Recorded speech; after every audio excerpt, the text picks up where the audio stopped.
अस्सलाम वालेकुम। आज हम डिस्कस करेंगे कि 9वां महीना आपको ख़त्म हो चुका है और आपको दर्दें नहीं लगी। अब आपने क्या करना है और किन बहनों को दर्दें नहीं लगती। अब आपने सबसे पहले ये देखना है क्या आपने प्रॉपर विजिट किए हैं डॉक्टर के पास, मतलब कि आपने चेकअप करवाया है। आपको कंफर्म पता है आपका बच्चा सीधा है या आपकी प्लेसेंटा आगे नहीं है, आपको कोई भी पेचीदगी नहीं है, आपके बच्चे का पानी ज़्यादा या कम कोई प्रॉब्लम तो नहीं है। अगर आपको इस चीज़ का पता ही नहीं है कि आपको प्रॉब्लम है या नहीं, फिर तो आपको फौरी डॉक्टर के पास जाना चाहिए। अगर तो आपको पता है कि आपके पहले 1-2 बच्चे नॉर्मल हो चुके हैं, तो फिर आप इंतज़ार करें दर्दों का। ये वीडियो बनाने का मकसद ये है कि बहुत सी बहनें बहुत कमेंट कर रही हैं मुझे कि मुझे इतना टाइम हो गया दर्दें नहीं लगी, मुझे इतना टाइम हो गया दर्दें नहीं लगी। तो आज मैं उनका कॉन्सेप्ट क्लियर करने लगी हूँ। आप आपने प्रॉपर टेस्ट करवाए हैं, आपको खून की कमी तो नहीं है। अब ये बात करने का मकसद ये है कि अगर आपको खून की कमी होगी तो आपको दर्दें नहीं लगेंगी। अगर आपका बच्चा सीधा नहीं है तो आपको दर्दें नहीं लगेंगी, क्योंकि बच्चा सीधा हो, बच्चे का हेड जो नीचे की तरफ होगा तो वो वजाइना में हेड जो भारी होता है, मोटा वजनी, और वो वजाइना में प्रेशर फील करवाता है। यूट्रस की जो बच्चेदानी का मुंह है उसके ऊपर जब वो प्रेशर डालता है तो बच्चेदानी ओपन होना शुरू हो जाती है। अगर आपका हेड सीधा नहीं है, बच्चा सीधा नहीं है, तो आपको दर्दें नहीं लगेंगी। ट्रांसफर बच्चे में दर्दें देर से लगती हैं। और अगर आपका बच्चा ब्रीच है फिर भी आपको दर्दें नहीं लगेंगी, कम लगेंगी, हल्की दर्दों में आपको फील नहीं होगा। इसके अलावा आपने ये देखना है क्या, मतलब कि आपने अपनी डाइट वगैरह कंप्लीट ली है। आपको वीकनेस अगर बहुत ज़्यादा कमजोरी है तो आपको दर्दें नहीं लगेंगी। अगर आप प्रॉपर हमल हुआ है तो बेड रेस्ट पे हैं तो आपको दर्दें नहीं लगेंगी। अब हम करते क्या हैं कि हमल को एक बीमारी समझ लेते हैं। हमल एक बीमारी नहीं है। जैसे ही आजकल की बहुएं प्रेग्नेंट होती हैं वो बेड पे लेट जाती हैं भी हमें बेड रेस्ट है। अगर आपको डॉक्टर ने बेड रेस्ट बताया तो आप बेड रेस्ट कीजिए। अगर आपको डॉक्टर ने बेड रेस्ट नहीं बताया तो आप बेड रेस्ट नहीं कीजिए। अगर आपका लाइफस्टाइल ही ऐसा है कि आप रेस्ट पे हैं, आप ज्यादा काम नहीं करते हैं, तो फिर आपको चाहिए कि आप 7वें महीने से तो वर्क करें ना। 7वें महीने से खुद को आप वॉक करें, एक्टिव रखें। ये नहीं कि आप काम कर रहे हैं और कह रहे हैं कि हमारी वॉक काम में हो जाती है। काम में तो फिर आप खुद को थका रहे होते हैं, फिर आप काम कर रहे हैं, वॉक नहीं कर रहे। लेकिन आपने खुद को 15-20 मिनट देने हैं अपने आप को, ताकि आपकी थोड़ी एक्सरसाइज हो जाए।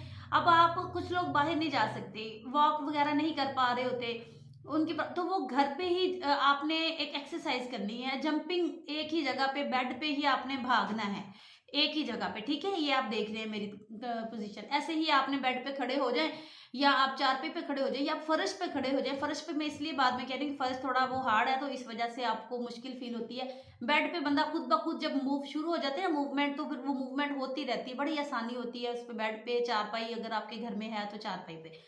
तो ये एक्सरसाइज आपने 7वें महीने से अगर स्टार्ट की है तो आपको खुद ब खुद दर्दें लग जाएंगी। अब हमारी जो पहली माएँ होती थी वो उनका काम देखें, वो कितना हार्ड वर्क करती थी, फसलों में भी काम करती थी, और सारा दिन जब काम कर रही होती शाम को घर आती थी, घर का काम करके फ्री होके फिर वो बच्चा पैदा कर लेती थी। और वो ऐसे वो दर्दों में कर रही होती थी। मेरी खुद की एक इधर मोहल्ले में आंटी है जो कि मेरे पास आई, तो उनके साथ मैंने कुछ डिस्कशन की कि आपकी लाइफ, आपके कितने बच्चे हैं, तो आपने कैसे पैदा किए। तो उनका क्या बताना था कि मैंने हम मेरा बच्चा पैदा हुआ तो मैं सारा दिन वो फसलों में थी, गंदम की कटाई पे, वापस आके फिर मैंने जल्दी जल्दी काम किए। ये थोड़ा शोर प्लीज आज बर्दाश्त कीजिए गली में।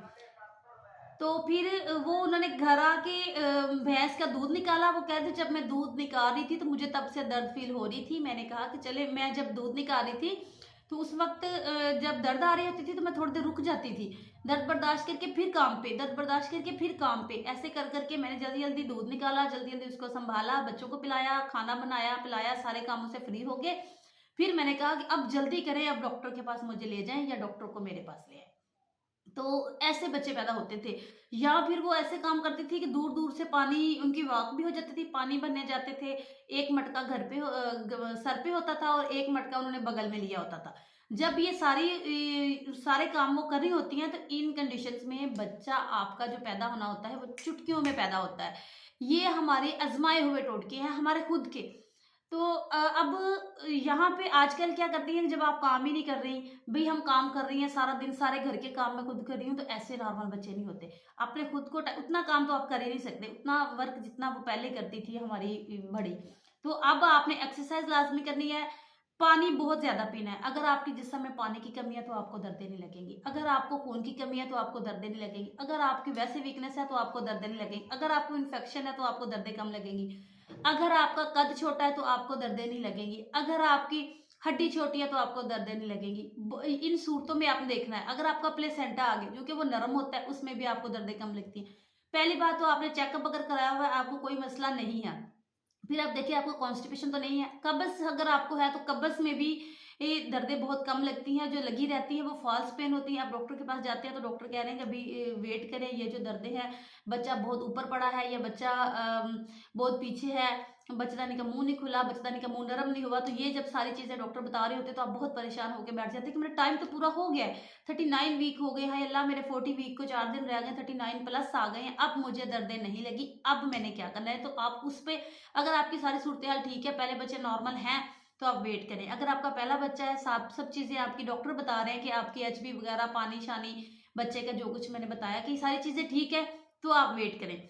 फिर आप वेट करें। अगर आपको कोई पेचीदगी है, आपने पहले चेकअप नहीं करवाया, आपको नहीं पता कि आपको कोई मसला है या नहीं, फिर आपने फौरी डॉक्टर के पास जाना है। फिर आप जाके पहले अपने टेस्ट वेस्ट करवाइए, तसल्ली कीजिए और फिर घर आके इंतजार पे रहिए। अब मैं कमेंट में रिप्लाई दे रही, अब मैं इतना लंबा कमेंट नहीं लिख सकती अपनी बहनों को, मैं कमेंट में रिप्लाई दे रही होती हूँ कि आप वेट करें। वेट आपने किन सूरतों में करना है, सिर्फ मैंने आज आपके कमेंट, आपके सवालों के जवाब देने के लिए ये वीडियो बनाई है कि मेरी बहनों का कॉन्सेप्ट क्लियर हो जाए कि किन सूरतों में आपने वेट करना है। अब जिस बहन ने मुझे कल कमेंट किया है कि वो 39 प्लस 4 डेज आ रहे हैं और मेरा 40 वीक्स कंप्लीट होने वाले, अब मैं क्या करूं। तो उसी के लिए ये है कि अगर आपको कब्ज नहीं है, आपको पानी की कमी नहीं है, पानी आप वैसे ही दिन में ज्यादा पीना शुरू कर दें तो 2-4 दिनों में ही आप पानी की कमी पूरी कर सकती हैं। अगर आप सही प्रॉपर तरीके से दिन में 16 ग्लास पानी के पिए, जूसेस पिए, तब जाके। तो अगर आपको कॉन्स्टिपेशन तो नहीं है, वो खत्म करें, आपको कोई मसला नहीं है, तो फिर तो आप इंतजार करते हैं, फिर आप 40 वीक से प्लस 2-4 दिन भी ऊपर कर सकते हैं। अब यहाँ पे ये होता है कि अगर तो आपका बच्चा हेल्दी है तो फिर आप इंतजार ना करें। फिर आपको दर्दें लग भी गई हैं तो फिर आप नॉर्मल की रिस्क मत लें। यहाँ पे मैं अपनी बहनों को बताना चाह रही हूँ कि आप जो अल्ट्रासाउंड करवाते हैं, खुद उसको देखें आपके कितने वेक्स आ रहे हैं, आपका एएफआई कितना आ रहा है। अगर आपका एएफआई ज्यादा है तो आप फिर भी आप नॉर्मल डिलीवरी की तरफ मत जाएं। अगर जाएं भी तो एक्सपर्ट जगह पे जाएं, जहाँ पे एक्सपर्ट डॉक्टर आपको आपके लिए बैठी हुई हैं कि इसी चीज़ के लिए कि वो नॉर्मल को ज़्यादा अप्रोच कर रही है, नॉर्मल को ज़्यादा वो दे रही है। अगर कुछ डॉक्टर हैं कि वो उनके पास टाइम कम है या वो नॉर्मल डिलीवरी कम करवा रहे हैं, तो फिर आप वहाँ पे नॉर्मल डिलीवरी के लिए ना जाएं। यहाँ पे मैं एक चीज़ आपको क्लियर बताना चाह रही हूँ कि मेरी बहनों को चाहिए कि वो सिविल हॉस्पिटल में ज़्यादा तरजीह दें, सिविल की तरफ जाएं बजाय कि प्राइवेट में। एक तो आपके पैसे नहीं लगेंगे, दूसरा आपका काम 100 क्या 1000% सही होगा। ये मैं गारंटी के साथ कह रही हूँ। मैंने सिविल में डिप्लोमा भी किया है, जॉब भी की है, मैंने सिविल के सारे असूल देखे। वहाँ पे चीज़ें स्टरलाइजेशन है, वहाँ पे हर चीज़ एक तो एक चीज़ बिल्कुल ठीक है। ओके, आप आंखें बंद करके वहाँ जाके बैठ जाए। आप ये ना कहें कि वहाँ डॉक्टर हमारी सुनते नहीं है। अगर आप एडमिट हो गए हैं तो फिर आपको सुनने सुनाने, फिर आप अपने बेड पर लेटे रहे।